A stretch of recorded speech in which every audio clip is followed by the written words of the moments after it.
Dear friends, welcome again. My name is Mohammad Shakeel Pathan और आज हम लोग वापस से मौजूद हैं आपके सामने।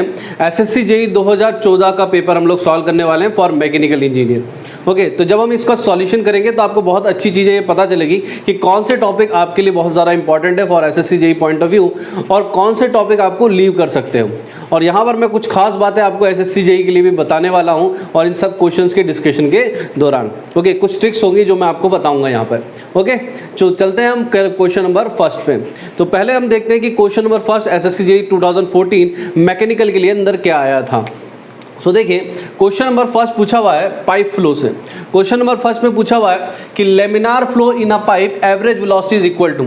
आपको पाइप फ्लो के लिए और flow between two parallel plate के लिए एवरेज वेलोसिटी और मैक्सिमम वेलोसिटी का रिलेशन याद होना चाहिए। कई बार रिपीटेड क्वेश्चन है, इसलिए this is very very important question. तो इसका साफ साफ फॉर्मूला आप लोग जानते होंगे कि मैक्सिमम वेलोसिटी जो होता है, it is a maximum velocity is a twice of average velocity, या फिर हम बोल लें कि average velocity in a pipe is half of maximum velocity. ये किसके लिए है? फॉर पाइप के लिए।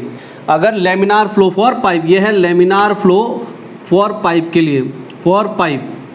अगर मैं टू पैरेलल प्लेट्स के बीच की बात करूं तो जो यू मैक्स होता है that is 3/2 of V average between two parallel plate, between two parallel plate. तो ये आपको दोनों फॉर्मूले याद रखने हैं पैरेलल प्लेट्स। तो लेमिनार फ्लो इन पाइप के लिए आपको वी एवरेज और मैक्सिमम वेलोसिटी का रिलेशन याद रखना है, और laminar flow between two parallel plate के लिए भी आपको मैक्सिमम वेलोसिटी और एवरेज वेलोसिटी का रिलेशन पता करना है। That is very very important. अब now come to the question number second. Come to the question number second. Question number second में पूछ रहा है crude oil of kinetic viscosity 2.25 stroke flows through 20 centimetre diameter pipe, the rate of flow being 1.5 litre per second, the flow being. ऐसे तो ये बहुत ही simple question है, क्योंकि रेनॉल्ड नंबर का वैल्यू पता करके हम ये बता सकते हैं कि फ्लो लेमिनार होगा, टर्बुलेंट होगा, लेकिन ये काफ़ी कॉम्प्लिकेटेड हो जाएगा। क्यों होता है मैं बताता हूँ आपको। आजकल ये जनरली पैटर्न चला है, आप आईएएस में भी देख लीजिए, एसएससी में भी देख लीजिए, न्यूमेरिकल टाइप ऑफ क्वेश्चन पूछता है, उनकी कैलकुलेशन थोड़ी सी टफ करता है, जिससे कि आपको कैलकुलेशन में टाइम ज़्यादा लगे। तो इस क्वेश्चन में भी ऐसा ही है, यूनिट के साथ खेला गया है। आपको पता होगा कि रेनॉल्ड नंबर क्या होता है, रो वी डी अपॉन म्यू होता है। अब म्यू में अगर डेंसिटी को अपॉन कर दोगे तो यही काइनेटिक विस्कोसिटी बन जाएगा। और इस क्वेश्चन में विस्कोसिटी नहीं दी है, आपको क्या दिया है? काइनेटिक विस्कोसिटी, और वो भी स्टोक में, जिसका यूनिट है सेंटीमीटर स्क्वायर पर सेकेंड।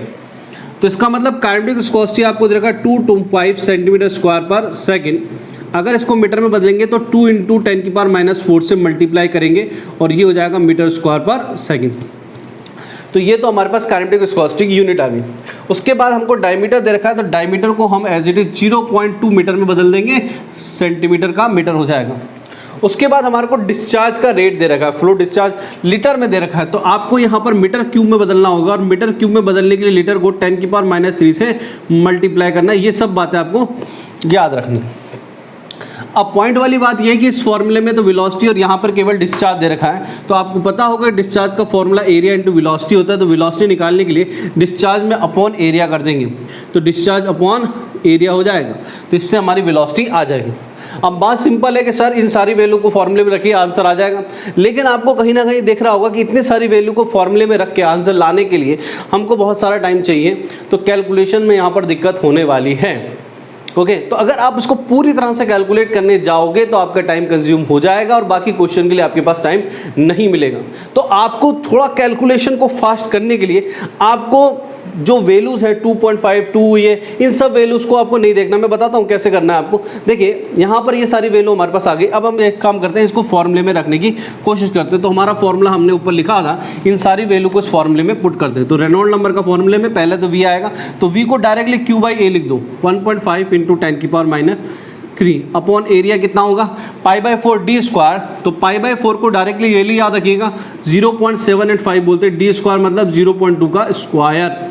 ये तो वेलोसिटी की जगह हो गया। फिर वी डी, फिर डी आएगा, तो यहाँ पर 0.2 आ जाएगा एज इट इज। क्यों रखा देख लीजिए आप, डायरेक्टली कट जाएगा।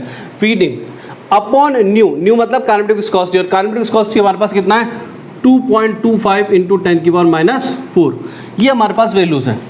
अब इस वैल्यू में आप साफ साफ देख सकते हो कि क्या होगा कि यहाँ पर 1 पॉइंट जो कांस्टेंट है ना उनको एक साथ ले लो, जो कांस्टेंट और जो कट रहा है उसको काट दो। तो जो कांस्टेंट है देखो ये 0.785 इंटू 0.2 और ये 2.25, और जो माइनस वाले टर्म्स है और प्लस वाले टर्म्स है 10 की पावर में, उसको एक साथ ले लो। तो आप यहाँ देख रहे हो 1.5 और ये सब कांस्टेंट मिला के बनेगा कुछ 0.2 इंटू 2.54 इंटू 10 आ रहा है केवल। अब बहुत साफ है कि इन कांस्टेंट को अपॉन भी कर दोगे, लेकिन आपको पता होगा कि टर्बुलेंट फ्लो के लिए पाइप में कितनी वैल्यू होती है, 2000 से ज़्यादा, तो ये 2000 नहीं बनेगा। आपको पूरा कैलकुलेट करने की जरूरत नहीं है, केवल 15 है। तो 15 में अगर ये एक पॉइंट भी आता है, जो कि एक पॉइंट ही आएगा, तो ये 150 से ज़्यादा नहीं बन सकता। तो इसलिए आंसर डायरेक्टली यहाँ पर आ जाएगा लेमिनार, ये 2000 से कम होगा। तो पूरी वैल्यू बेटा कैलकुलेट करने मत बैठ जाना, जैसे ही पूरी वैल्यू कैलकुलेट करने बैठे वैसे आप मरोगे। ओके, सो इसका इसलिए मैं बोल रहा हूँ आपको कि आप रेगुलर बेस पर टेस्ट सीरीज लगाइए, जिससे कि आपकी स्पीड इंक्रीज होगी कम से कम कैलकुलेशन की। क्योंकि मैंने 3 या 4 साल से ये एसएससी जेईई में एक नया चेंज देख रहा हूँ, वो न्यूमेरिकल क्वेश्चन देख रहे हैं और कैलकुलेशन उनका थोड़ा कॉम्प्लिकेट कर रहे हैं, वो लोग यूनिट में खेल रहे हैं, कई बार कैलकुलेशन को लंबा कर रहे हैं। तो इस पूरे सेक्शन में आपको भी यही समझ में आने वाला है कि कैसे कैलकुलेशन को शॉर्ट करना है।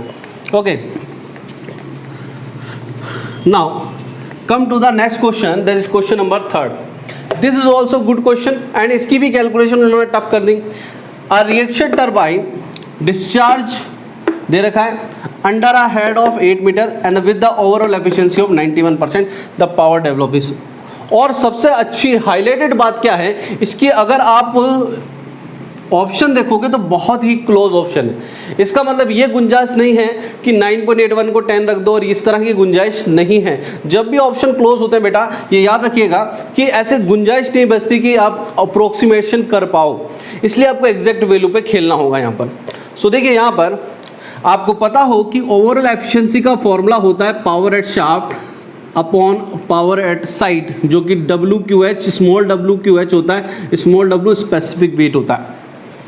ओके, तो पावर एट शाफ्ट यहाँ पर जब भी पूछे पावर डेवलप, तो इसका मतलब वो पावर एट शाफ्ट पूछ रहा है, ना कि वो पावर एट साइट पूछ रहा है। तो इसका मतलब इसके फॉर्मूले में ओवरऑल एफिशिएंसी भी मल्टीप्लाई होना है। अब यहाँ पर ओवरऑल एफिशिएंसी की वैल्यू कितनी है 0.91। अगर वाटर के लिए स्पेसिफिक वेट देखें तो 9810 हो जाएगा। और यहाँ पर डिस्चार्ज का फॉर्मूला कितना दे रखा है, डिस्चार्ज 34 दे रखा है। यहाँ पर यूनिट की तो समस्या नहीं है कम से कम, और H कितना दे रखा है 8। ओके, अब आपको इसको मल्टीप्लाई करना है। तो आप जितना फास्ट मल्टीप्लाई कर पाएंगे उतना आंसर जल्दी आएगा। तो जितना जल्दी आप मल्टीप्लाई करें उतना जल्दी बेटर है। तो आप मैं जैसे करता हूँ 8 × 24 30 और 8 में 240 हो जाएगा, 8 × 32 ये कितना हो जाएगा 272 हो जाएगा फटाक से। ठीक है, अब इसमें ये इन दोनों को मल्टीप्लाई कर दीजिए और 0.91 को मल्टीप्लाई कीजिए, आंसर बिल्कुल इजीली आ जाएगा, बहुत बड़ा टाइम नहीं लगेगा। तो आंसर इसका 2.43 आता है यहाँ से। ओके, तो आंसर इज सी, आप कैलकुलेट करके देख लीजिएगा।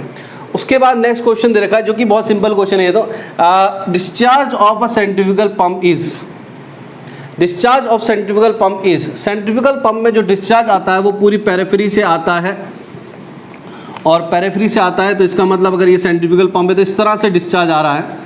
और ये किस वेलोसिटी से आता है, ये फ्लो वेलोसिटी से आता है। वेलोसिटी के 2 कंपोनेंट होते हैं, एक वर्क कंपोनेंट होता है, एक फ्लो कंपोनेंट होता है। फ्लो कंपोनेंट क्या करता है, फ्लूइड को डिस्चार्ज को ब्लेड पर, या फ्लूइड को डिस्चार्ज को फ्लो कराता है ऑन द ब्लेड, और वर्क कंपोनेंट क्या करता है, ब्लेड को रोटेट कराता है। तो जब भी हम डिस्चार्ज की बात करेंगे तो हमेशा फ्लो कंपोनेंट और वेलोसिटी को ही लेंगे। उसके बाद अगर पूरी पेरिफेरी से डिस्चार्ज आ रहा है या जा रहा है तो कितना एरिया होगा यहाँ पर πd, जो कि इस व्हील का डायमीटर है, और इसके अंदर की तरफ जो विड्थ होगी उसको भी लेना पड़ेगा, क्योंकि एरिया ये अभी नहीं है, ये केवल सरकमफेरेंस है। तो एरिया टोटल कितना हो जाएगा πd, और विड्थ अंदर b इंटू वी है, that is the discharge in centrifugal pump. यही डिस्चार्ज फ्रांसिस टर्बाइन में भी फॉर्मूला होता है। तो आंसर यहाँ पर डायरेक्टली डी आ जाएगा। Now come to the question number 5। For hydrodynamic smooth boundary the friction factor for turbulent flow, that is also good question, क्योंकि यहाँ पर एक तो आपको ये कंडीशन देगा हाइड्रोडायनेमिक स्मूथ बाउंड्री। तो अगर आपने टर्बुलेंट फ्लो पढ़ा है तो आपको पता होगा 2 तरह की बाउंड्री होती है, एक होती है हाइड्रोडायनेमिक स्मूथ बाउंड्री, एक होती है hydrodynamic rough boundary. Hydrodynamic smooth boundary क्या होती है, देखिए कोई भी कितनी भी अच्छी फ्लैट सरफेस ले लो, उसकी जो सरफेस प्रोफाइल होगी वो कुछ ऐसे होती है, उबड़ खाबड़ ऐसे होती है। अंडरस्टैंड। ज़्यादा रफ सरफेस होगी तो ज़्यादा ऊबड़ खाबड़ होगी इस तरह से। तो यहाँ पर इस ऊबड़ खाबड़ का एक एवरेज हाइट ऑफ रफनेस निकालते हैं के, मतलब एक्चुअल में अगर इस सरफेस को फ्लैट मान लिया जाए तो ये कितनी ऊंची हो सकती है एवरेजली, तो उसको के बोलते हैं एवरेज हाइट ऑफ रफनेस। अब देखिए यहाँ पर कहानी क्या है कि हाइड्रोडायनामिक स्मूथ हम किसे कहते हैं, अगर रफनेस बहुत कम है तो ये जो पीक एंड वैलीज की हाइट होगी वो कम ही होगी, के कम होगा, तो ये के मतलब यहाँ आ गया। अब अगर लेमिनार सब लेयर की थिकनेस, लेमिनार सब लेयर कहाँ बनती है, टर्बुलेंट रीजन में। टर्बुलेंट रीजन में एक थिकनेस या एक लेयर ऐसी होती है जो सरफेस से बिल्कुल चिपकी हुई होती है और उसके अंदर अभी भी फ्लो क्या होता है, लेमिनार होता है, उसको बोलते हैं लेमिनार सब लेयर। जब बाउंड लेयर पढ़ेंगे तब समझ में आ जाएगा आपको, अगर नहीं पढ़ा तो रिवीजन क्लास जाके जो देखिए वहाँ पर हम पढ़ाएंगे इसको। तो लेमिनार सब लेयर की थिकनेस को डेल्टा डैश से रिप्रेजेंट करते हैं, ये बोलते हैं laminar sub layer, laminar sub layer. Okay, और ये किस में डिफाइन होती है, केवल ये केवल टर्बुलेंट रीजन में डिफाइन होती हैं।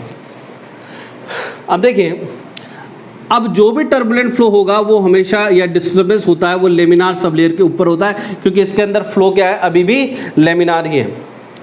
तो इस वजह से जो टर्बुलेंसी है उसको उसका इस सरफेस की रफनेस से कोई फर्क नहीं पड़ता। ओके, इस केस में जो के होता है it is less than delta dash. ऐसी बाउंड्री को हम बोलते हैं हाइड्रोडायनेमिक स्मूथ बाउंड्री। लेकिन अगर ऐसी बाउंड्री हो जिसमें रफनेस बहुत ज़्यादा हो और लेमिनार सब लेयर की थिकनेस इस रफनेस से कम हो जाए, इससे दो काम होंगे, एक तो लेमिनार सब लेयर प्रॉपर नहीं बनेगी, ओके, और हाइड्रोडायनेमिक ये जो के का वैल्यू है वो इससे ऊपर है। दूसरा ये होगा कि जो टर्बुलेंट फ्लो होगा वो इस रफनेस या इस पीक्स और वैली से टकरा के और ज़्यादा टर्बुलेंट होगा, इसका मतलब इसकी रफनेस का टर्बुलेंसी पर इफेक्ट पड़ेगा, जिसकी वजह से टर्बुलेंट के जो पैरामीटर्स हैं रफनेस पर भी डिपेंड करेंगे, जबकि इस कंडीशन में रफनेस पर डिपेंड नहीं करेंगे। ये कंडीशन कहलाएगी हाइड्रोडायनेमिक स्मूथ सरफेस, ये कंडीशन कहलाएगी हाइड्रोडायनेमिक रफ सरफेस। ओके, तो इस कंडीशन के अंदर जो फ्रिक्शन फैक्टर होगा वो रेनॉल्ड नंबर पे भी डिपेंड करेगा plus average height of roughness पे भी डिपेंड करेगा, क्योंकि जितना ज़्यादा रफनेस होगी उतना ही ऊपर ये पीक एंड वैलीज होगी, जिसकी वजह से टर्बुलेंसी और ज़्यादा इंक्रीज होगी। बस इस केस में जो फ्रिक्शन फैक्टर है वो इस रफनेस की हाइट पर डिपेंड नहीं करता। इसीलिए एक मूडीज डायग्राम हम लोग टर्बुलेंट फ्लो में बनाते हैं, जहां पर हम शो करते हैं कि जब फ्लो लेमिनार होता है तो it's only the friction factor only depend हो रेनॉल्ड नंबर, और जब फ्लो टर्बुलेंट होता है तो टर्बुलेंट्स में दो केस आते हैं, एक आता है हाइड्रोडायनेमिक स्मूथ सरफेस, उसके अंदर भी फ्लो केवल रेनॉल्ड नंबर पे डिपेंड करता है, और एक होता है हाइड्रोडायनेमिक रफ सरफेस, इसमें जो फ्रिक्शन कोएफिशिएंट है वो Reynold number plus average height of roughness that is के पे डिपेंड करता है। इसलिए यहाँ पर आंसर जो आएगा वो ये है कि यहाँ पर कंडीशन दे रखी है हाइड्रोडायनेमिक स्मूथ बाउंड्री, तो आएगा depends on Reynold numbers only. तो दो चीजें याद रखनी है, for laminar flow the friction factor depends only on Reynolds number, and for turbulent flow also the friction factor depends only on Reynold number when the boundary is hydrodynamically smooth boundary, where boundary is hydrodynamically smooth boundary. But for rough boundary, hydrodynamically rough boundary, the friction factor depends on both Reynolds number and average height of roughness. तो ये question बहुत ही important है बेटा। दूसरा question यही पूछ सकता है कि हाइड्रोडायनेमिक रफ सरफेस के लिए बताइए what is the friction factor depends on. तो friction factor depends on both Reynold number and average height of roughness. Now come to the next question number 6। So question number 6 में आपको क्या दे रखा है, flow of water in vast basin through a centre opening is an example. देखिए हमारे पास दो तरह के वर्टेक्स मोशन होते हैं, एक होता है फ्री वर्टेक्स मोशन और एक होता है फोर्स वर्टेक्स। वर्टेक्स मतलब जब फ्लूइड एक सर्कुलर मोशन एक सर्कल में रोटेट करने लगता है तो उसे वर्टेक्स मोशन कहते हैं। तो in free vortex motion we are not providing external torque, हम बाहर से कोई टॉर्क नहीं दे रहे हैं, और फिर भी अगर फ्लूइड अपना एक रोटेशनल पाथ में या रोटेशनल पाथ में मूव कर रहा है तो उसको फ्री वर्टेक्स कहते हैं। जबकि फोर्स वर्टेक्स में अगर हम बाहर से टॉर्क दे रहे हैं फिर फ्लूइड आपका एक रोटेशनल पाथ में मूव कर रहा है तो हमें फोर्स वर्टेक्स कहते हैं। जैसे कि एग्जाम्पल है, गिलास में पानी रखा, चम्मच से अगर हम उसको हिलाएंगे तो फोर्स वर्टेक्स होगा, बट अगर सिंक में पानी अपने आप रोटेट करके होल में से पास हो रहा है तो इसे बोलेंगे हम लोग फ्री वर्टेक्स मोशन। तो क्वेश्चन नंबर फर्स्ट का आंसर क्या आएगा, free vortex motion. Now come to the one stroke. One stroke क्या होता है, देखिए स्ट्रोक जो यूनिट है वो है आपका काइनेमेटिक विस्कोसिटी की। Kinematic viscosity is equal to, kinematic viscosity की यूनिट भी याद रखिए आप, मीटर स्क्वायर पर सेकंड, बहुत फेमस यूनिट है। ओके, और काइनेमेटिक विस्कोसिटी क्या होता है, viscosity upon density. Dynamic viscosity upon density is known as kinematic viscosity because its की यूनिट जो है मीटर स्क्वायर पर सेकंड में टर्म में आती है, इसलिए इसका नाम काइनेमेटिक विस्कोसिटी पड़ा है। अगर हम इसको सेंटीमीटर स्क्वायर पर सेकंड में चेंज करना चाहते हैं तो 1 मीटर की जगह क्या होगा, 10⁻⁻⁴ हो जाएगा और ये सेंटीमीटर हो जाएगा। Second as it is centimetre square per second, और इस सेंटीमीटर स्क्वायर पर सेकंड को ही हम बोलते हैं स्ट्रोक। तो 1 metre square per second equal to क्या हो गया, 10⁻⁴ स्ट्रोक। ओके, तो आंसर यहाँ से आप देख लीजिएगा कि 1 स्ट्रोक इज नथिंग बट 10⁻⁴ या सेंटीमीटर स्क्वायर पर सेकंड को ही हम लोग स्ट्रोक बोलते हैं। तो आंसर नंबर 1। अब आता है आइलर नंबर रिलेट्स। देखिए बहुत सारे नंबर्स होते हैं, हम लोगों ने आपने पढ़ा होगा डायमेंशन लेस में, Reynold number, Euler number, Mach number, Froude number, okay, Weber number, ये सारे नंबर होते हैं और ये किसी ना किसी रेशो होते हैं। ऊपर तो हमेशा इनर्शिया फोर्स आएगा, ये तो फिक्स है। अब नीचे क्या होता है, देखिए आइलर नंबर जो है वो वाटर हैमरिंग के केस में दिया जाता है। जब फ्लूइड जो है सडनली रुक जाता है तो बहुत high amount of pressure develop करता है because it loss it's kinetic energy. Okay, उस केस में आइलर नंबर देते हैं। तो आइलर नंबर कहीं ना कहीं प्रेशर से रिलेट करता है। Inertia upon gravity force float number देता है। Okay, inertia upon elastic force ये मैक नंबर देता है, और इनर्शिया अपॉन प्रेशर फोर्स ये आपका देता है आपका Euler number which is related with the water hammering also. तो कोई पूछ ले कि Euler number relates with water hammering also. Okay, water hammering जहाँ फ्लूइड सडनली रुक जाएगा वहाँ पर आइलर नंबर काम में आएगा, जब प्रेशर इंक्रीज होगा या प्रेशर डेवलप होता है। तो दैट इज इनर्शिया अपॉन, वैसे तो इसका formula root of inertia upon वे प्रेशर फोर्स है, बट डायमेंशन लेस नंबर में इसको इनर्शिया अपॉन प्रेशर भी बोल सकते हैं, कोई प्रॉब्लम नहीं है। उसके बाद आता है question number 9, length of pipe. ये पाइप के सीरीज और पैरेलल कनेक्शन का क्वेश्चन है। The length of pipe is 1000 metre and its diameter is 20 centimetre. If the diameter of equivalent pipe is 40 centimetre then its length is. देखिए जब भी हम लोग pipe in series and parallel पढ़ते हैं, सबसे इंपॉर्टेंट चीज़ हम लोग क्या मानते हैं कि जो फ्रिक्शन फैक्टर होगा वो या फ्रिक्शन लॉस जो है वो दोनों ही चीज़ में सेम है, और उसका फॉर्मूला क्या होता है, FL² अपॉन 12D⁵ तो अगर आपने ये पढ़ा हो पाइप सीरीज एंड पैरेलल तो आपको ये फॉर्मूला पता होगा। यहाँ पर फ्रिक्शन फैक्टर जिस चार्ज को हम लोग एक्जैक्टली सेम मानते हैं, जो कांस्टेंट उसको हटा देंगे, तो LD⁵ इक्वल टू होगा L equivalent upon D equivalent की पावर 5, D इक्विवेलेंट की पावर 5। तो यहाँ पर आपको क्या दे रखा है, लेंथ ऑफ पाइप दे रखा है कितना, 1000। ओके, यहाँ पर ऊपर ले लेते हैं इसको, लेंथ ऑफ पाइप कितना देगा, तो ये रिलेशन याद रखिएगा आप बस कि L1 D1 की power 5 equal to L equivalent upon D equivalent की पावर 5। तो L1 आपको दे रखा है कितना, 1000, D1 आपको कितना दे रखा है, डायमीटर 20 एज इट इज रख दीजिए, कोई यूनिट का कोई दिक्कत आने वाला नहीं है। अब लेंथ ऑफ इक्विवेलेंट पाइप पूछा है तो L इक्विवेलेंट और ये हो जाएगा 40 की पावर 5, इसको इधर ले जाइए तो 2 की पावर 5 यहाँ पर जो कटेगा तो ये बचेगा 2 की पावर 5 इंटू 1000 लेंथ इक्विवेलेंट। तो आंसर डायरेक्टली 32,000 आ जाएगा, क्योंकि 2 की पावर 32 होता है, 1000 से मल्टीप्लाई होगा 32,000 metre. This is the answer number B. उसके बाद आता है सरफेस टेंशन। सरफेस टेंशन की यूनिट पूछी हुई है फ्रेंड्स। सरफेस टेंशन की यूनिट सब लोग जानते हैं, फोर्स पर यूनिट लेंथ होता है सरफेस टेंशन, न्यूटन पर मीटर, ये फॉर्मूला होता है सरफेस टेंशन का। फोर्स की यूनिट क्या होती है, m1 L1 T-2, क्योंकि फोर्स क्या होता है आपका metre per second, mass into acceleration होता है, और एक्सेलरेशन की यूनिट क्या है अपने पास, मीटर पर सेकेंड स्क्वायर है। तो m1 L1 और ये हो जाएगा T-2। तो L1 नीचे लेंथ के लिए इससे कटेगा तो m1 L0 T-2, this is answer. तो m1 L0 T-2, that is answer number B. अब आता है question number 11, the figure shows flow 4 curve for velocity distribution across a section for Reynolds number equal to 1000, 3000, 4000, 5000। देखिए जैसे जैसे Reynold number बढ़ता है fluid के अंदर मिक्सिंग रिलीज होती है। ओके, और जैसे जैसे रेनॉल्ड नंबर कम होता है मिक्सिंग कम होती है, जिसकी वजह से सेंटर लाइन में वेलोसिटी मैक्सिमम होती है जबकि टॉप पे 0 होती है। तो जब रेनॉल्ड नंबर कम होगा तब मैक्सिमम वेलोसिटी ज़्यादा होगी एज कम्पेयर टू दिस। जैसे जैसे रेनॉल्ड नंबर बढ़ता जाएगा वेलोसिटी का जो डिफरेंस है बिटवीन द फ्लूइड लेयर वो डिक्रीज होता जाएगा। तो इसका मतलब ये है कि ये जो ए वाला कर्व होगा ये लो रेनॉल्ड नंबर को रिप्रेजेंट करेगा, उसके बाद उसके नीचे रेनॉल्ड नंबर को बी, उससे नीचे को सी, उससे ए जो है वो सबसे लो रेनॉल्ड नंबर को रिप्रेजेंट करेगा, बी उससे हायर, सी उससे और हायर, डी उससे और हायर। तो यहाँ पर साफ पूछा हुआ है कि the figure shows 4 curve for velocity distribution across a section for Reynold number equal to 1000, curve A corresponding to, तो सबसे कम रेनॉल्ड नंबर के लिए कर्व ए होगा, क्योंकि जब रेनॉल्ड नंबर कम होगा तो वेलोसिटी में ज़्यादा डिफरेंस होगा। सेंटर लाइन पे वेलोसिटी मैक्सिमम होगी, टॉप पे जीरो होगी, तो डिफरेंस ज़्यादा होगा, इसलिए मिडिल में ज़्यादा वेलोसिटी होगी as compare to the top of the surface. लेकिन जैसे जैसे रेनॉल्ड नंबर बढ़ेगा, फ्लूइड में जो वेलोसिटी का डिस्ट्रीब्यूशन इक्वल होता जाएगा, हायर रेनॉल्ड नंबर पे और ज़्यादा इक्वल होता जाएगा, क्योंकि डिस्टर्बेंस बढ़ता जाएगा, और because of higher disturbance the velocity में ज़्यादा डिफरेंस नहीं आएगा। तो जैसे रेनॉल्ड नंबर कम होता है, ये जो कर्व है वो फ्लैट होता चला जाता है। इसलिए अगर मैं बोलूं 5000 के लिए कौन सा कर्व होगा तो डी होगा, 4000 के लिए सी होगा, 3000 के लिए क्या होगा बी होगा, और 1000 के लिए कर्व क्या होगा ए। तो आंसर यहां पर आएगा ए के लिए कितना रेनॉल्ड नंबर होगा, that is 1000। Okay, now come to the next question, question number 12। So question number 12 आपको क्या दे रखा देखते हैं हम लोग। In the question number 12, a jet of water issuing from nozzle with the velocity of on a flat plate moving away from it at 10 metre per second, the cross section area, ये question है आपका। तो ये impact of jet का question है। यहाँ पर आपका प्लेट भी क्या कर रहा है, मूव कर रहा है विद यू वेलोसिटी, और आपका जेट, सपोज आपका जेट किस वेलोसिटी से आ रहा है, वी वेलोसिटी से आ रहा है। अब आपसे पूछा है कि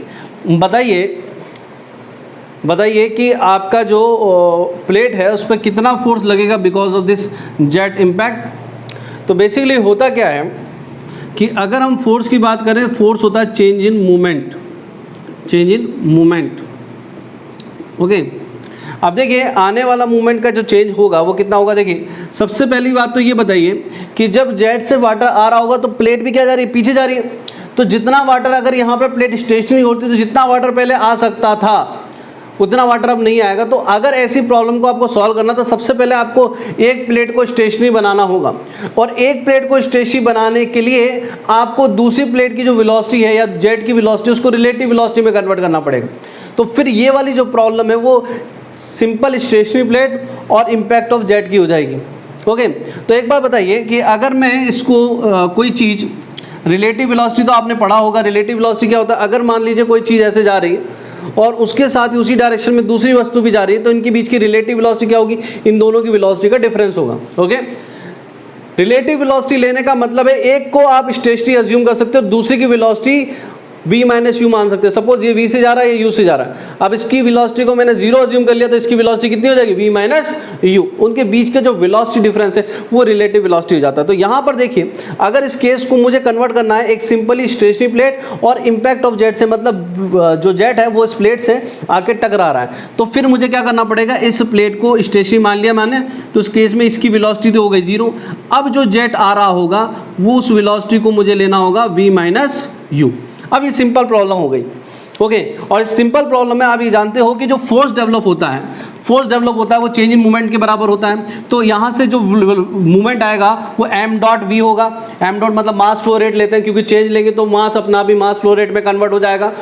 तो आने वाली वेलोसिटी क्या होगी, v माइनस यू, और जाने वाली वेलोसिटी इस फोर्स की डायरेक्शन के परपेंडिकुलर है, तो इसका कोई भी कंपोनेंट फोर्स की डायरेक्शन में नहीं आएगा, तो 0 हो जाएगी। तो यहाँ पर अगर हम इसका फोर्स निकालें तो आने वाला m डॉट, आने वाली वेलोसिटी कितनी होगी, v माइनस यू, जाने वाली वेलोसिटी कितनी होगी, 0। तो फोर्स का फॉर्मूला क्या हो गया, m dot v minus you. लेकिन कहानी यहाँ खत्म नहीं हुई, यहाँ पर जो मास फ्लो रेट होगा, अब यहाँ पर आपने जेट की वेलोसिटी कितनी मानी है, v माइनस यू, तो मास फ्लो रेट का फॉर्मूला जो होता है वो रो ए वी होता है। तो इसमें जो वेलोसिटी आएगी वो v माइनस यू आएगी। तो फिर यहाँ पर v माइनस यू और यहाँ पर v माइनस यू, तो फॉर्मूला हो जाएगा rho A V minus you का whole square, that is the force on moving plate. तो इस केस में आपको ये याद रखना है कि जो मास फ्लो रेट है उसकी वेलोसिटी भी तो v माइनस यू होगी। आपने जेट को ही मान लिया कि वो किस वेलोसिटी से आ रहा है, v माइनस यू से आ रहा है। तो जब v माइनस यू से आ रहा है तो v माइनस यू से टकराएगा भी सही, और मास फ्लो रेट के फॉर्मूले में वेलोसिटी भी जेट की क्या हो जाएगी, v माइनस यू हो जाएगी। इसलिए जो फोर्स का फॉर्मूला होगा यहाँ पर वो हो जाएगा rho A v minus you का whole square when the plate also, या when the plate also moving and jet impact on the plate, that is the formula of plate. I think you understand that. अब देखिए इस फॉर्मूले के हिसाब से अगर यहाँ पर वैल्यू निकाली जाए तो 1000 डेंसिटी है, एरिया आपको क्वेश्चन में गिवन है 0.01 का 1.01, और v वेलोसिटी कितनी दे रखी है, जेट की वेलोसिटी दे रखी है 20, और प्लेट की वेलोसिटी दे रखी 10, 20 माइनस 10, 10 का स्क्वायर हो जाएगा। तो यहाँ पर आंसर 1000 आना चाहिए और उसमें से ये कोई भी मैच नहीं कर रहा, और इसलिए ये क्वेश्चन जो है बोनस मार्किंग क्वेश्चन था, दैट इज बोनस। किसी लोगों ने ये 9810 लगा दिया, टोटली रॉन्ग है, मैंने आपको फॉर्मूला ड्राइव करके बताया एक्चुअली में।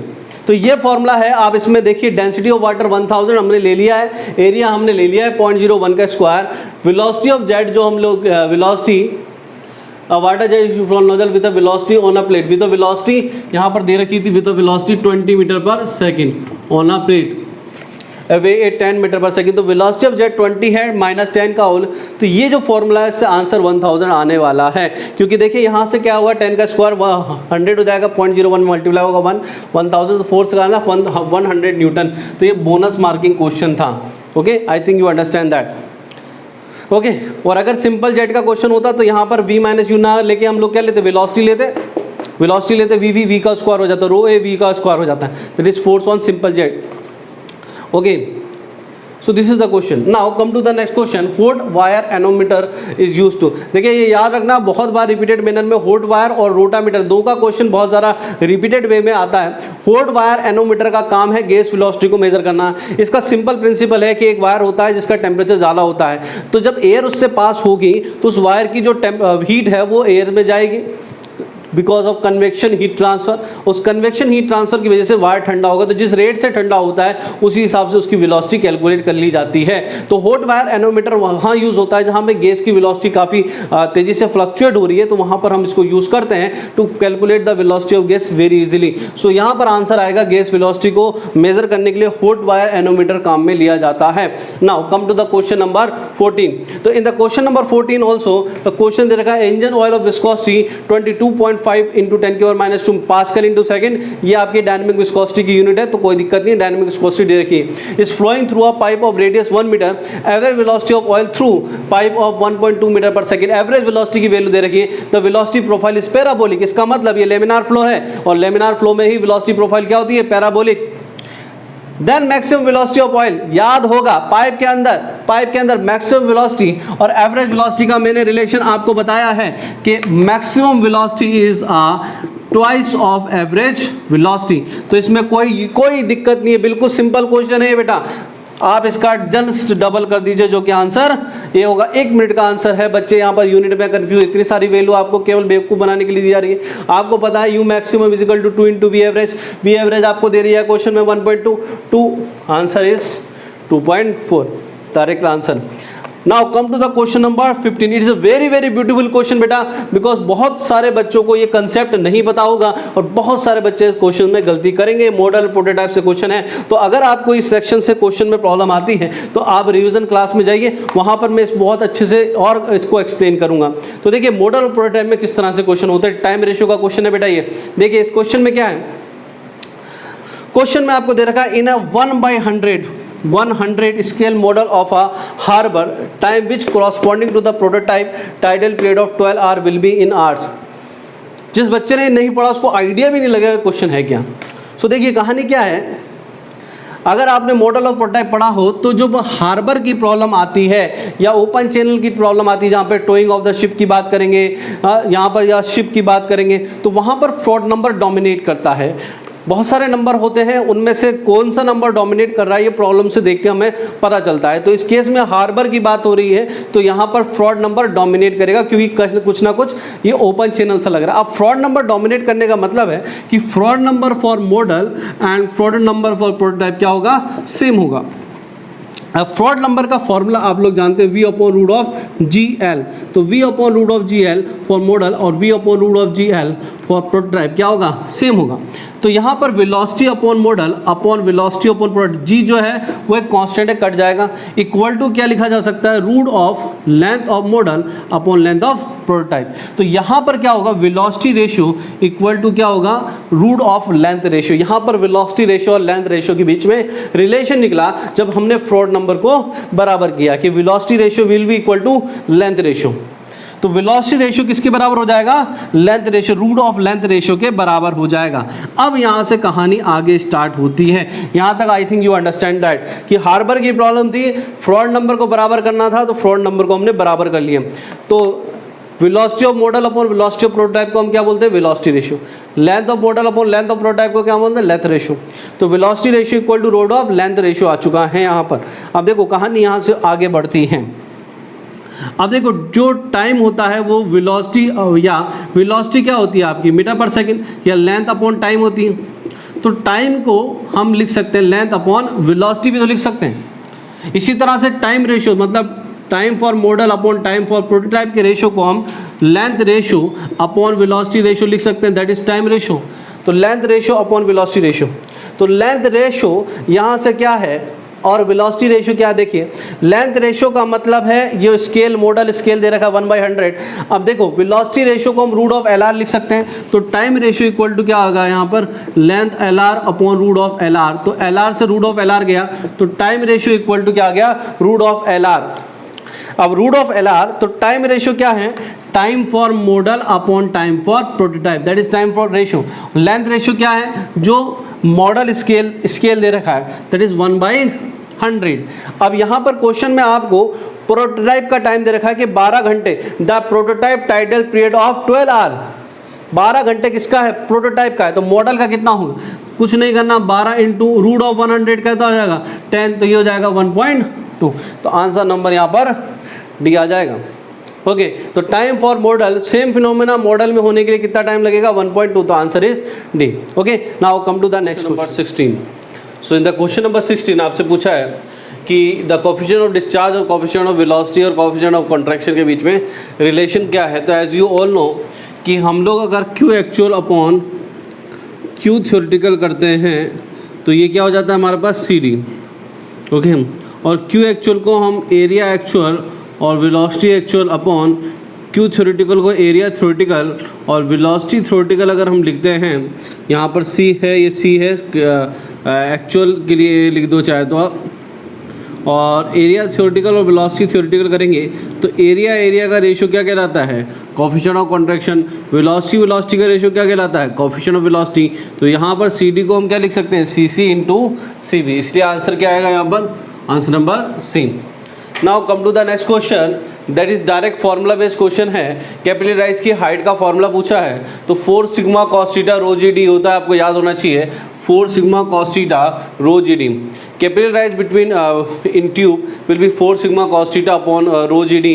कैपिलराइज बिटवीन 2 पैरेलल प्लेट क्या होगा, 2 sigma cos theta rho g into t, that is t is the distance between 2 parallel plates, infinitely long 2 parallel plate. इसीलिए आता है कोएक्सियल सिलेंडर के बीच में भी फॉर्मूला होता है, आपको याद होगा 2 sigma cos theta R2 minus rho g R2 minus R1। R2 minus R2 क्या होगा, external radius of the cylinder, R1 क्या होगा, internal radius of the cylinder. तो ये आपको याद होना चाहिए। Notch is a device use for measuring, आपको सब पता है कि notch and weir use to measure the discharge in open channel. तो नोच एंड वियर का काम होता है डिस्चार्ज या रेट ऑफ फ्लो को मेजर करना थ्रू स्मॉल चैनल। उसके बाद आता है question number 19, what torque is newton into metre is required to give 3 metre cube per second of water a movement of momentum so that it has a tangential velocity of 3 metre per second at a distance of 1.8 metre from the axis. पहली बात तो आप समझिए movement of the momentum क्या होता है। देखिए movement of the momentum होता है एंगुलर मूवमेंट। ओके, अगर सपोज हमारे पास मूवमेंट का फॉर्मूला क्या है mv, अगर इसमें रेडियस से मल्टीप्लाई कर दूंगा तो ये होता है एंगुलर मूवमेंट। तो जैसे जैसे इसी को मूवमेंट ऑफ द मोमेंटम हम लोग कहते हैं।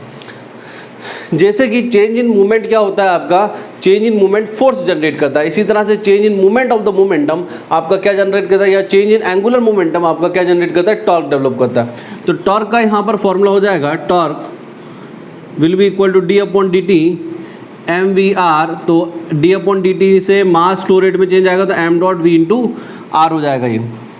अब एम डॉट क्या होता है, सब लोग जानते हैं डेंसिटी इंटू क्यू, मास फ्लो रेट। मास फ्लो रेट का फॉर्मूला कितना है, रो ए वी को हम क्यू लिख सकते हो, तो डेंसिटी इंटू क्यू होगा mass flow rate, rho density Q V are.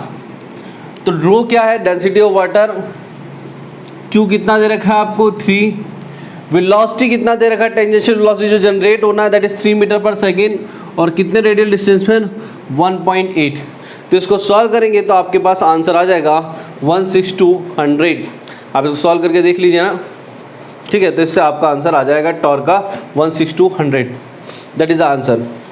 Now come to the next question, this is question number 20। 1 poise is equivalent to, देखिए पोइस यूनिट है, जब हम सेंटीमीटर में यूनिट लिखते हैं तो उसको एक नाम देते हैं, जैसे स्ट्रोक पोइस। तो पोइस जो यूनिट है वो किसकी यूनिट है? पोइस यूनिट है आपकी डायनेमिक विस्कोसिटी की। और जैसा कि आप सब जानते हैं कि डायनेमिक विस्कोसिटी ऐसा यूनिट होती है न्यूटन इंटू सेकेंड पर मीटर स्क्वायर, ठीक है। तो इसको हम पास्कल इंटू सेकेंड भी बोलते हैं। ये यूनिट होती है डायनेमिक विस्कोसिटी की इन एसआई, ठीक है। अगर हमको एमकेएस में बदलना है तो इस न्यूटन को चेंज करना पड़ता है, क्योंकि एमकेएस में न्यूटन फंडामेंटल क्वांटिटी नहीं होती, किलोग्राम फंडामेंटल क्वांटिटी होती है। तो इस न्यूटन को जब चेंज करते हैं तो कैसे लिखेंगे? Kilogram metre upon second square, और यहाँ पर second upon metre square as it is है। मीटर से मीटर करता है सेकेंड से, तो ये यूनिट होती है किलोग्राम मीटर इंटू सेकेंड। ये जो यूनिट है ये भी एमकेएस में है। अब अगर इसको हम सीजीएस में ग्राम को मीटर को किलोग्राम को ग्राम में रखेंगे, मीटर को सेंटीमीटर में रखेंगे, तो देखिए 1 किलोग्राम इक्वल टू कितने होते हैं? 1000 ग्राम होते हैं as it is. 1 metre equal to कितना होता है? 100, तो 100 और यहाँ मीटर की जगह सेंटीमीटर पुट कर 2 सेंटीमीटर में कोई चेंज नहीं आएगा। तो 1 kilogram upon metre into second equal to 10 gram centimetre into second होता है। इस ग्राम सेंटीमीटर इंटू सेकेंड को ही हम बोलते हैं पोइस, जो कि हम सीजीएस यूनिट की वैल्यू है। तो यहाँ पर आंसर आएगा 1 ग्राम पर centimetre into second is equal to 1 poise. Now come to the next question, come to the question number 21। देख रहे हैं कि क्वेश्चन खत्म ही नहीं हो रहे हैं फ्लूइड मैकेनिक्स से। Now come to the question number 21। So 21 में मैंने जैसा कि बोला था आपको कि हॉट वायर एनोमीटर और रोटामीटर, इसके क्वेश्चन कई बार रिपीट होते हैं। तो hot wire anemometer use to measure the velocity of gas and rotameter use to measure the flow rate. इसका काम होता है फ्लो रेट को मेजर करना। अगर आपको इसका वर्किंग प्रिंसिपल समझना है तो कमेंट बॉक्स में जाइए और कमेंट करिए। जब तक आप कमेंट नहीं करेंगे मैं नहीं पढ़ाने वाला हूँ, ओके? ठीक है, कमेंट करिए, ओके? बस देख के चले जाते हैं, कमेंट नहीं करते हैं। Barometer is use to measure, barometer का काम क्या होता है? एटमॉस्फेरिक प्रेशर मेजर करना। इसी से एटमॉस्फेयर की यूनिट भी आई है 1 बार। बैरोमीटर का काम होता है एटमॉस्फेरिक प्रेशर को मेजर करना। तो आंसर नंबर सी आएगा। The rate of change of movement of the momentum, मैंने अभी बोला था एंगुलर मूवमेंट को क्या बोलते हैं? Movement of the momentum. और मूवमेंट ऑफ द मोमेंटम का चेंज क्या जनरेट करता है? टॉर्क। तो इसलिए आंसर यहाँ पर डायरेक्ट आ जाएगा, the change of movement of the momentum will generate a torque applied by the fluid, that is. फिर उसके बाद आता है degree of reaction. My dear friend, very very good question. Degree of reaction आपने कहाँ पढ़ा? स्टीम टरबाइन में। Steam turbine में क्या होता है? Steam turbine enthalpy drop, enthalpy drop, ये कार्बन टरबाइन की बात कर रहा है, लेकिन अब यहाँ पर कंफ्यूजन आ गया। स्टीम टरबाइन में जब हम डिग्री ऑफ रिएक्शन पढ़ते हैं तो क्या होता है? Enthalpy drop in the moving blade upon total enthalpy drop, ठीक है। Enthalpy drop in the moving blade M B से दर्शा रहा हूँ, एम डॉट बी से, अपॉन जो टोटल एंथैल्पी ड्रॉप का रेशियो होता है उसको हम डिग्री ऑफ रिएक्शन बोलते हैं, ठीक है। कि कितना पार्ट जो है एंथैल्पी का मूविंग ब्लेड में पावर में कन्वर्ट हो रहा है और कितना टोटल स्टेज में कन्वर्ट हो रहा है, इसके रेशियो को हम रिएक्शन या डिग्री ऑफ रिएक्शन कहते हैं। अब जब हम कैप्लन टरबाइन की बात करेंगे तो वहाँ तो हाइड्रोलिक्स यूज़ हो रहा है, वाटर यूज़ हो रहा है। वाटर में तो कोई एंथैल्पी का टर्म वाली बात करते नहीं है। तो जब आप एंथैल्पी की बात नहीं करते तो फिर वहाँ पर याद रखिएगा प्रेशर की बात करते हैं। तो फिर यहाँ पर जो डिग्री ऑफ रिएक्शन आएगा वो आएगा pressure drop in moving blade upon pressure drop in stage total. तो जब हम लोग कैप्लन टरबाइन की बात करते हैं तो मूविंग ब्लेड में कुछ प्रेशर ड्रॉप होता है, बाकी टोटल स्टेज में प्रेशर ड्रॉप होता है, जो कि कई बार ड्राफ्ट ट्यूब में भी थोड़ा प्रेशर ड्रॉप होगा, थोड़ा प्रेशर ड्रॉप आपका जब केसिंग होगी उसके अंदर भी होगा। तो यहाँ पर टोटल प्रेशर ड्रॉप ऑब्वियस सी बात है ज़्यादा होगा as compare to pressure drop in blade, moving blade. तो इसी वजह से जो इसकी जो डिग्री ऑफ रिएक्शन होगी वो 1 से तो कम होगी, ये तो बात पक्की है। तो ये ऑप्शन नहीं होगा, ये ऑप्शन नहीं होगा, ओके। अब बात आती है कि 0 से हाफ के बीच में हो सकता है क्या? नहीं सर, कैप्लन टरबाइन एक रिएक्शन टरबाइन, जो प्रेशर ड्रॉप कैप्लन टरबाइन में ब्लेड के अलावा होता भी है तो वो बेसिकली फ्रिक्शन लॉसेस होते हैं जो कि इतने ज़्यादा नहीं होंगे कि ब्लेड के हाफ से भी ज़्यादा हो जाए, अंडरस्टैंड। इसलिए ये वाला ऑप्शन भी गलत है कि greater than 0 but less than 1, मतलब ये हाफ से ज़्यादा ही होगा, क्योंकि बेसिकली जो बाकी प्रेशर ड्रॉप हो रहे हैं ब्लेड के अलावा, that because of friction losses, that because of loss in viscosity. Okay, इसलिए आंसर यहाँ पर डी बनता है। Okay, that is the answer. Now come to the question number 25। मजा आ रहा है फ्रेंड्स? देखिए आप कितने क्वेश्चन फ्लूइड मैकेनिक्स अकेले सब्जेक्ट से बन रहे हैं, and that's why this subject is most important. 25 question तक अभी स्टिल कंटिन्यू, अभी खत्म नहीं हुए हैं, still continue. So now come to the question number 25. A fluid with kinematic viscosity. Kinematic viscosity as usual, viscosity, dynamic viscosity upon density की value दे रखी है 0.4 into 10 की power -4. Flow through a 80 mm diameter pipe. The maximum velocity for laminar flow will be. देखिए साफ बात है कि पाइप के अंदर लेमिनार फ्लो कितने रेनॉल्ड नंबर तक होता है ये याद होना चाहिए, 2000 से ऊपर अगर पाइप में रेनॉल्ड नंबर की वैल्यू जाती है तो फिर फ्लो क्या बन जाता है? टर्बुलेंट। तो इस क्वेश्चन को हम यहाँ सॉल्व कर लेंगे। तो लेमिनार फ्लो के लिए रेनॉल्ड नंबर क्या होना चाहिए? 2000। रेनॉल्ड नंबर का formula rho V D upon mu. इस फॉर्मूले में डेंसिटी को अपॉन ले जाएंगे तो इसको वी डी अपॉन न्यू लिख सकते हैं। New is kinematic viscosity. ये पूछ रहा है, तो जब रेनॉल्ड नंबर 2000 होगा तब वी मैक्सिमम होगा उस केस में। उसके बाद अगर वी बढ़ाओगे, क्योंकि ये तो डायमेंशन है, डायमीटर वो तो चेंज होने का रहा है, ये फ्लूइड प्रॉपर्टी है, ये चेंज होने की नहीं। तो जैसे जैसे वेलोसिटी बढ़ेगा रेनॉल्ड नंबर बढ़ेगा। इससे ज़्यादा वेलोसिटी बढ़ाते ही फ्लो क्या हो जाएगा? टर्बुलेंट।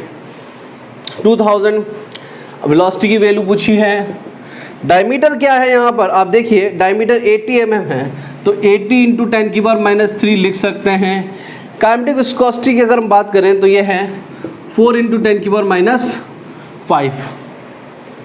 ठीक है, तो ये डायरेक्टली यहाँ से 20 टाइम्स जाएगा। ओके, और इससे ये 0 कटेगा और यहाँ बचेगा 100, और ये ऊपर जाएगा तो ये भी हो जाएगा 100V। तो V इक्वल टू कितना हो जाएगा?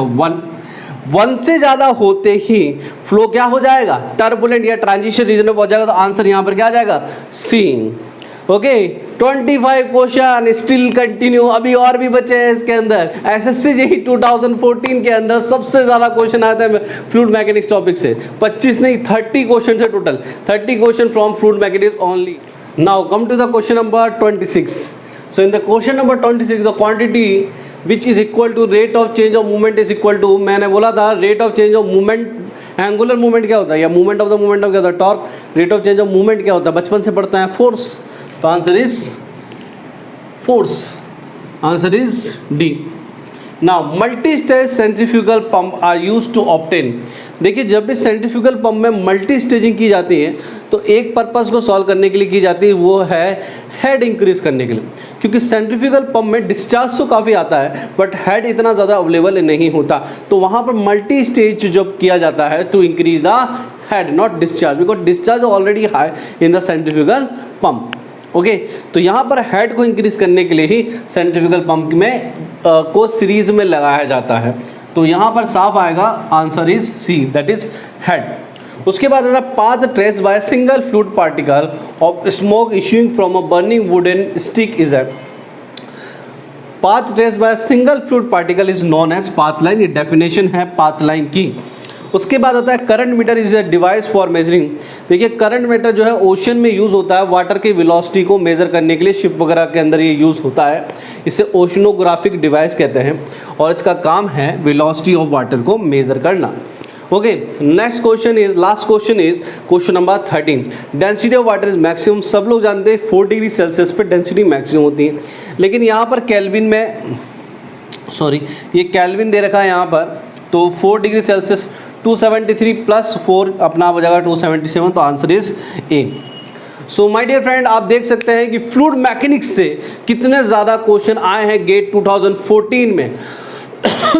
इसलिए this subject is very very important for exam point of view. अगर आपने फ्लूइड मैकेनिक्स छोड़ा तो इसका मतलब है आपने सिलेक्शन छोड़ दिया, और ये ऐसा सब्जेक्ट नहीं है जो बहुत टफ हो, बट यस इस सब्जेक्ट्स में टॉपिक बहुत सारे हैं जहां से क्वेश्चन बनते हैं, और उन टॉपिक को आइडेंटिफाई करने के लिए ही मैंने आपके लिए सीरीज बनाई है। बहुत मेहनत कर रहा हूं बेटा, आप लोग कमेंट बॉक्स में मुझे बताइए आपको कैसा लग रहा है ये सीरीज। ओके, बहुत मेहनत आपके लिए की जा रही है, आपको कैसा लग रहा है, और अगर आप फॉलो करेंगे तो जब पेपर होगा उस दिन आपको पता चलेगा इसका कितना इंपॉर्टेंस था। रिवीजन क्लास में मैं आपको बताऊंगा कि कौन से टॉपिक से क्या क्या क्वेश्चंस बन सकते हैं, उसके अंदर भी मैं कंटिन्यूसली आपको क्वेश्चन करा रहा हूं। तो जिस दिन ये पेपर होगा एसएससी जेईई का, तब आपको ये रियलाइज होगा कि इसका क्या इंपॉर्टेंस था।